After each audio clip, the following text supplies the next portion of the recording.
Today I'm going to be showing you how to use a jet wash to clean your driveway, along with tips and tricks on how to make the job easier. Subscribe to the channel and press the bell to be notified when we upload.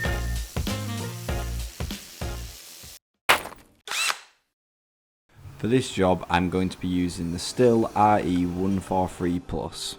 Available for hire on the Frankie website. Check the description for a link. As you can see, this driveway is full of dirt and it has weeds growing out of the sand in between the blocks. So today we are going to give it a deep clean so it can be resanded. First things first, you're going to want to plug the jet wash in. This may require an extension lead depending on how far your nearest plug is away from the jet wash. You will also need a long hose pipe to connect your outdoor tap to the jet wash. Now make sure that both ends have female connectors, otherwise you won't be able to connect it up. Connect your hose pipe to the jet wash and turn the power and water switches on. Now that the jet wash is on, you can start twisting the nozzle of the jet wash until you get a water stream that's suitable to clean your driveway.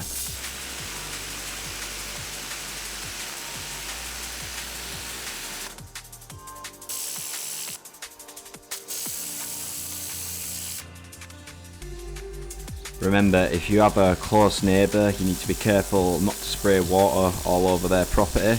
This is why I'm aiming towards our front garden so that all of the excess water goes onto there instead of my neighbour's property. I would recommend wearing waterproof boots and eye protection for this job, as you will get very wet, and as you're spraying in between the cracks of the bricks, it will shoot lots of dirt up into your face.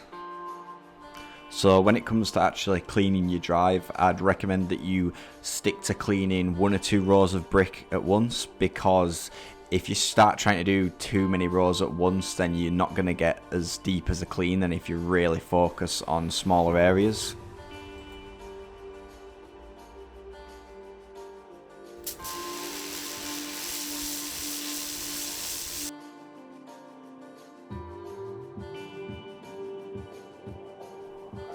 As you get into the job, you'll notice that a lot of dirt starts building up on the surface of your driveway.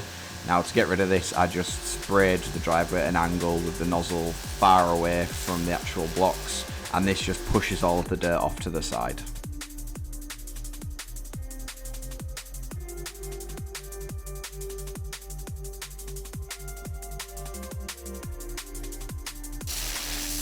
For the weeds, I had to get the nozzle really close to the gaps to shoot the weeds out of the cracks. Now this might take a few goes, so be patient with it. Remember, if there is sand in between your block pavings, then you will definitely need to re-sand it once the driveway is dry again. However, if your blocks are cemented, you will not have to worry about this.